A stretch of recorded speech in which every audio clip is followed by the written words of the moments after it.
So Jai Hind everyone. So today Happiness Express has reached a very beautiful place, a very sacred place. It is Sabarmati आश्रम. ये आप देखेंगे साबरमती आश्रम के आसपास ये नदी जा रही है और ये मेरे बैकग्राउंड में ये साबरमती आश्रम है.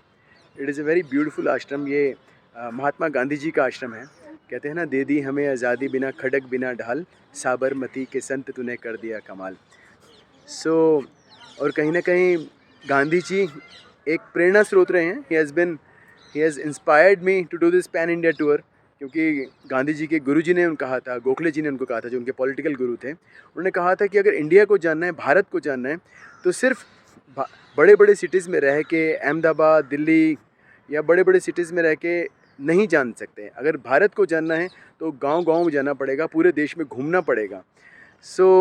मुझे वहाँ से भी प्रेरणा स्रोत मिली पूरे देश घूमने के लिए, जिसके लिए मैंने पैन इंडिया टूर स्टार्ट करा. और आज मैं बहुत ही खुश हूँ क्योंकि महात्मा गांधी के उस आश्रम में आ गया हूँ. महात्मा गांधी जी के जिस आश्रम में उन्होंने कितने साल बिताए, जिस आश्रम में रह के उन्होंने कितनी क्रांति लेकर आए. I am really honoured to be here.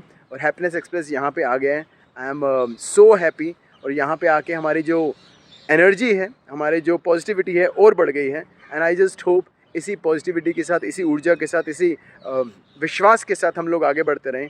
और जैसा कि गांधी जी एक क्रांति लेकर आए थे पूरे भारत में, ऐसी क्रांति हम भी पूरे भारत में लेकर आएँ. फिर से एक संवेदनशील समाज का निर्माण करें, जिसकी कभी गांधी जी ने कल्पना करी थी, कभी भगत सिंह जी ने कल्पना करी थी, कभी सुभाष चंद्र बोस ने कल्पना करी थी, कि एक ऐसा समाज जो मुक्त हो.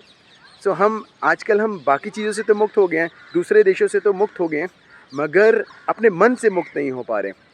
कहीं ना कहीं हम लोगों के कुछ डर हैं, कुछ भय हैं, कुछ आदतें हैं, चाहे वो सोशल मीडिया की हो, चाहे वो कमिटमेंट पे ना चलने की हो, अनुशासन की आदत ना हो. ऐसी कुछ आदतें हैं जिस पे हमने काम करना है. और साथ में ही जो भ्रांतियां हैं भारत में, पीरियड्स को लेकर, मासिक धर्म को लेकर, विमेन एम्पावरमेंट के लिए जो रुकावटें हैं, उन सबको दूर करना है. I am really charged up. यहाँ पे आके बहुत अच्छा चार्ज्ड अप हो गए हैं. आई जस्ट होप कि हम इसी क्रांति को आगे लेके जाएं, इसी पॉजिटिविटी को आगे लेके जाएं और भारत में एक नया भारत का निर्माण करें. Thank you.